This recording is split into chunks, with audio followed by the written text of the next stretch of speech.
Okay, it's about 9:40 a.m. and I would like to call to order the meeting of the Government Affairs and Public Information Committee of Friday, April 25th, 2025. Before we begin, please note this meeting is being recorded. Welcome to my colleagues and everyone joining us here in person, as well as those listening on the phone. If you'd like to provide public comment at today's meeting, and if you have not done so already, please let Thomas in the back of the room know, or Justine on the call-in line. On any items that you'd like to speak on today. Madam Secretary, please call the roll. Thank you. Good morning, everyone. Starting with Director Garbarino. Present. Hill. Here. Parrish. Here. Rabbit is absent. Verdoni is absent. Sauter is absent. Vice Chair Giudice is absent. Snyder. Here. And President Cochran. Here. All right. You just have a quorum, but you are not a committee of the whole. Okay. So just in case somebody comes in, I'll let you know if you become a committee of the whole. Okay. Thank you. Okay, we're going to begin with item number 3, in which is a state update for the district's legislative advocates, Platinum Advisors, LLC, and Bo Miller will be present here to report.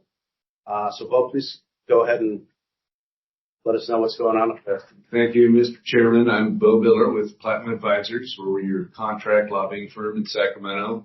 Steve Wallach and I handle most of the bridge work in Sacramento. And I will like to report first.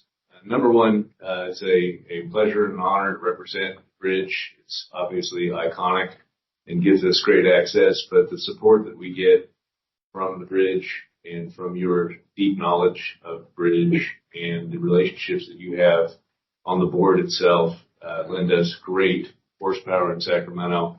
It opens doors. It helps us get things done. And so thank you for having us and supporting our efforts in Sacramento. We really appreciate that. Which leads me really to this last week. Where we are in Sacramento right now, as usual, we're out of money. No surprise. But we have a situation where we've had committee hearings this week. Deadlines are this coming week. And it was a madhouse. For those that haven't been up to Sacramento in a while, we're in the midst of rebuilding the annex, which historically has been where all the staff and most of the members reside. Committee hearings happen over there in the annex. That is now a steel structure underway. I think it's due to be done in 4 or 5 years. We'll see when and if that happens in a timely fashion. But in the meantime, they've stood up a 9-story structure, which is we call it the swing space, intended to be temporary. It houses actually everybody, including the governor. Originally, the governor was going to be in the state library, but he decided he wanted to be on the 9th floor, which those that attended, thank you for coming. Chairman Snyder and Jerry was there as well, and Amaret and Dennis. We learned, well, if I've had told anybody before, the elevators are one of the downsides of the new swing-based building. In the old building, you had 4 that worked for everybody, plus another 4 in the restored side of the building, and then 2 were set aside for members. Now we have 3 for the public, 2 for members, and 1 for the governor, which really leads to intense lines.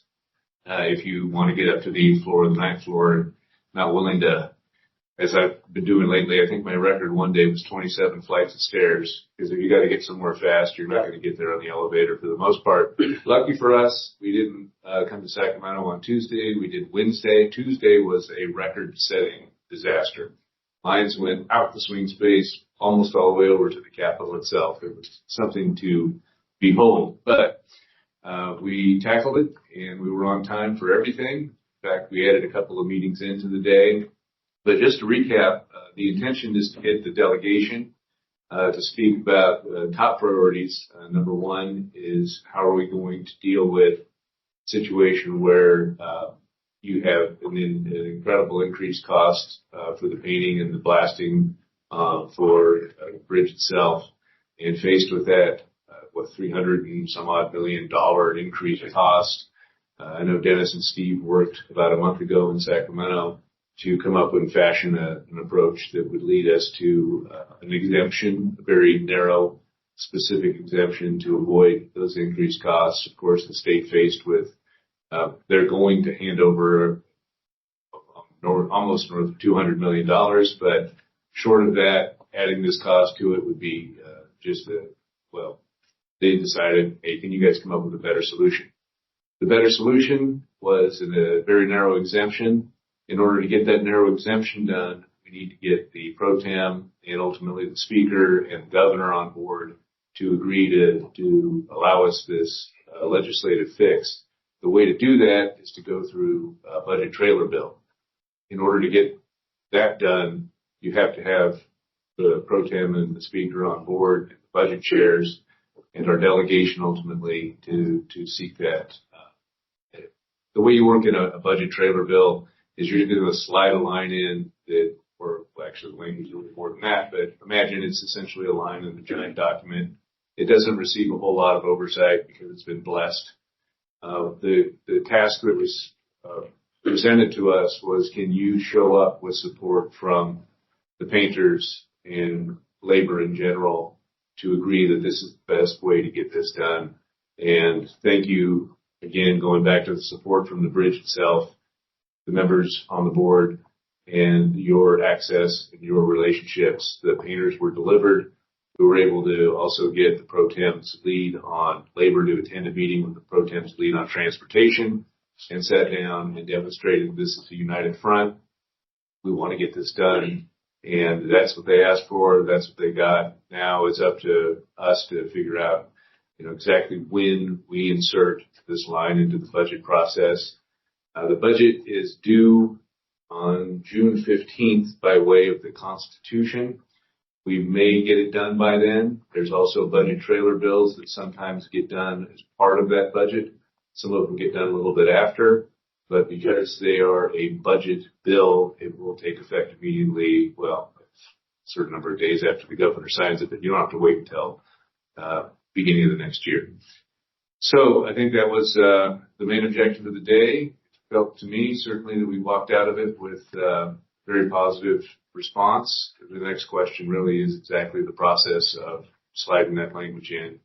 And once we're all on board, everyone agrees, we'll essentially turn it over, and then we'll kind of take a back seat and let the leadership run the drill. And I think we're in a positive spot there. We did have occasion throughout the day. We met with, just let everybody know kind of how our day went.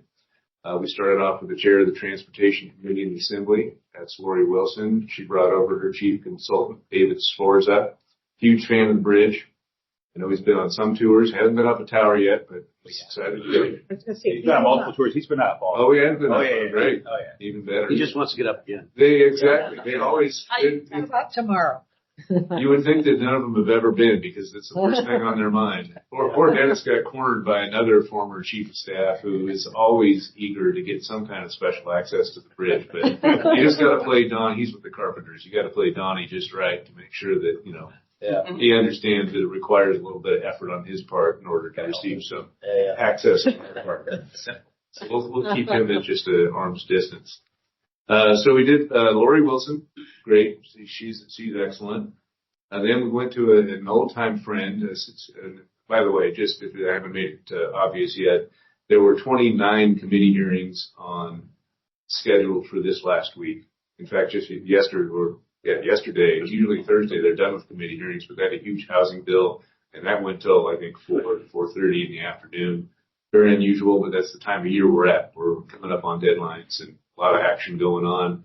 Some of the members we were unable to access directly, but we chased them down the hall, or we found them in person, and we said hi and made sure they knew we were there. So Assembly Member Cecilia Aguirre-Curry, her Chief of Staff, John Ferreira, goes way back with the bridge, back to Caltrans days and former jobs as Chief of Staff throughout time. He always reminds me he knows more about the bridge than I do, which is great. No problem with that. He's one of our great advocates, and we spent some good time with John. We also went I knew that Matt Haney was going to be busy. He had a press conference for his renter's tax credit, but we kind of ambushed him in his office and got a chance to say hello there. And I know at the event later that evening, Chris had a chance, Mr. Chairman had a chance to catch up with him and also convey the need for the delegation to get behind this effort on this language that we want to introduce into the budget trailer bill. We also had, again, going back to it's a team effort here, and Logan Pitts, who's ledge director for new assembly member Chris Rogers, has great knowledge of the bridge, knows many of you already, and certainly also happens to be a neighbor of somebody sitting directly on the other end of the table here. You block away. So your access is unmatched. So then we went off, and an interesting one here too. And some of this politics that we do in Sacramento, we can talk about policy all day long, but it's relationships at the end of the day.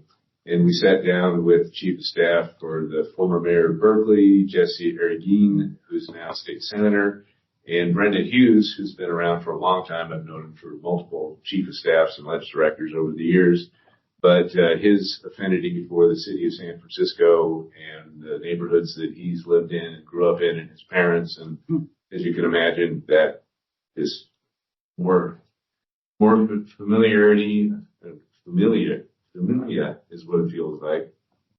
So then that was the highlight of the day. Then we moved on to having both the head of transportation and labor for the pro tem, and sat down with the painters folks that came in and demonstrated their support and show of force in that meeting. And I think that moved them on. And I know that Jono, who's the labor lead for the pro temps, followed up with Dennis directly. And so that I feel like we're moving in the right direction on all that. And then, so you've got former board members. Now, take a page from a long time ago, Senator Polanco started a thing called the Latino Caucus. And his idea was you've got to build up a bench, and you need to move that bench through the ranks, school board, city council, get them to the legislature. Now you look at the Latino representation in the state capitol, and it's pretty close to representative of population in California. And the godfather of the Latino Caucus, Senator Polanco, deserves and gets a lot of that credit. But your board also produces people that become part of the legislature. And our next meeting went to Catherine and Stephanie.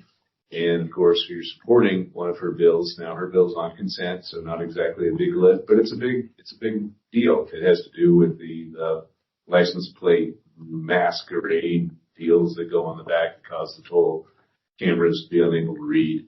It's moving on consent right now, but of course we're in support of that. She appreciates our support, but as a former board member here, she's pleased to do whatever it takes to further our objectives. So she's on board. She agreed to reach out to the speaker and with Assemblyman Connolly and Rogers and say, look, we need to support this budget drill when it comes forward. We just don't want anyone to, raise an eyeball later on in the process and go, wait a second. We don't know what's going on here. The pro temp's trying to pull a fast one on us, because there will be at the end of session what we call hostages. There'll be bills on one side of the house that the pro tem wants, that the speaker doesn't, and the speaker's got his that he wants, and they start fighting. And last year was a great example. There was, I forget what, Assemblyman Assaley threw a fit on the assembly floor and threw a ratchet into because you had to be done. When you're in the second half of a biennial session, you do have to finish at midnight.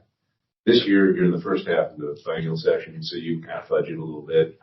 But when you're sine die, it's done.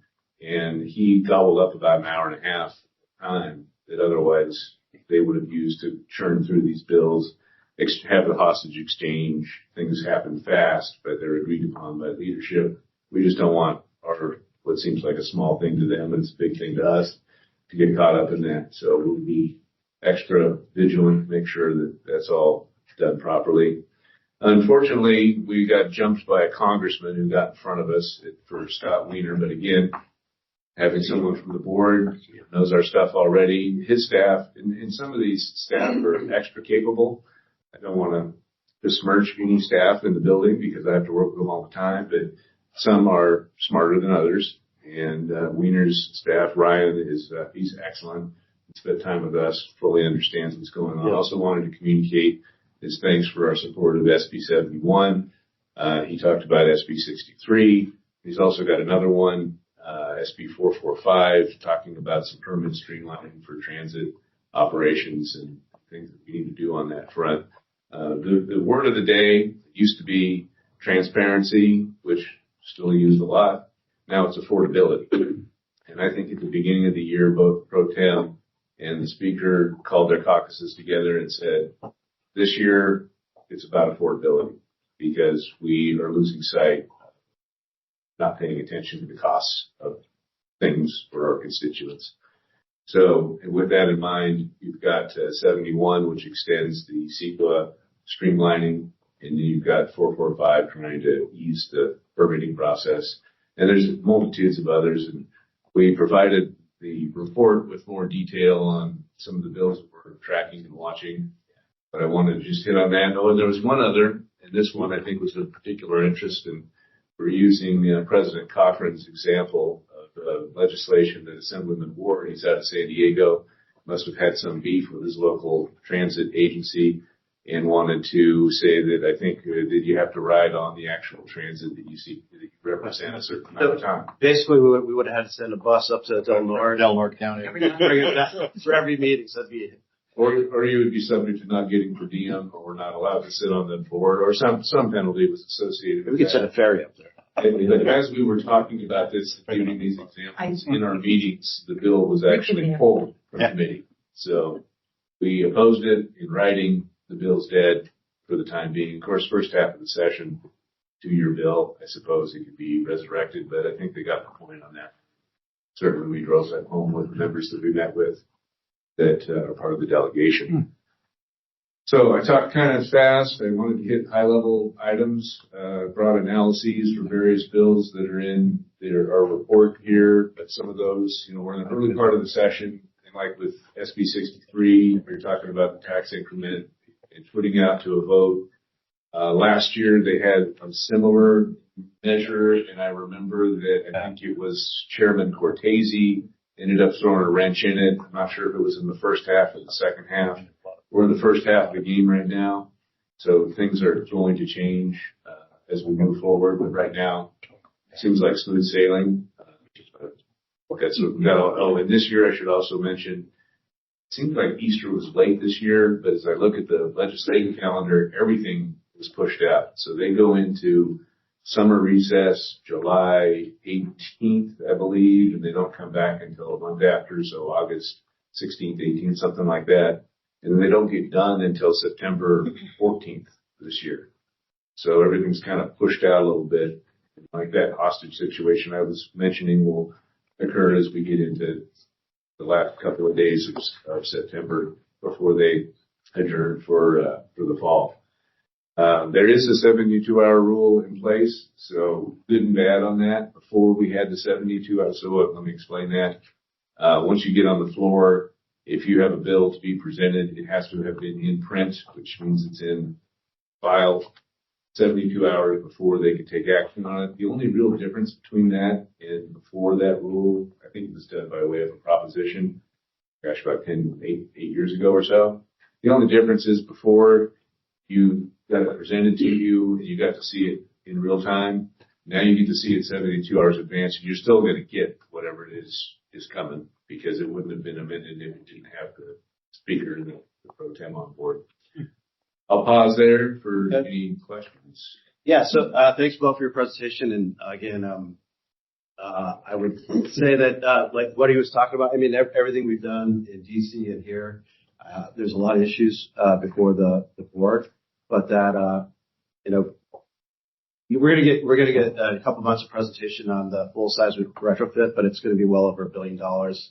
And the advocacy that you guys have done there, it's really quite impressive when you walk around the Capitol and see how these guys do it.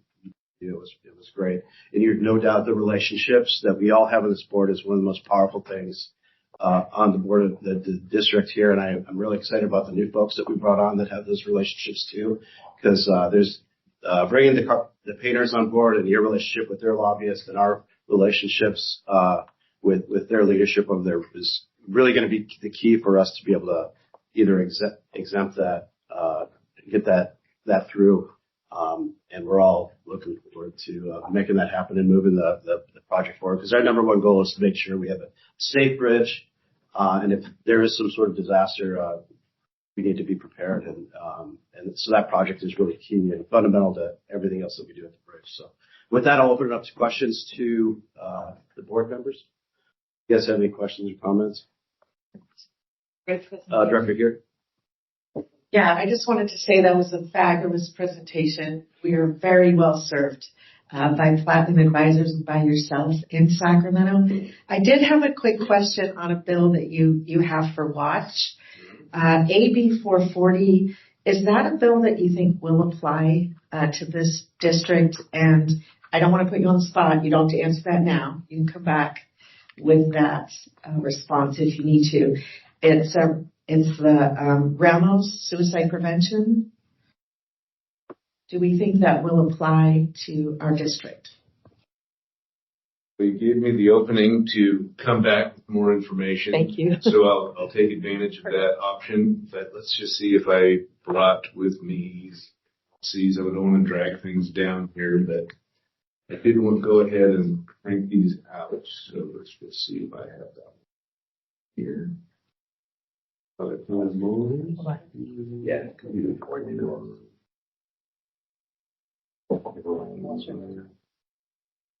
It does not apply to us because we are not a state bridge. Highway 101, pursuant to Streets and Highways Code, Section 401, starts at the Oregon border. It ends about 1.7 miles from here at the north abutment, and it picks up again 1,600 feet south of here and goes all the way to the Mexico border. But Highway 101 does not include the Golden Gate Bridge. So this law appears to apply to state highways, and we are not a state highway. More significantly, I think folks that are focused on some of those other bridges are appreciative of what's happened here. So kudos to the board.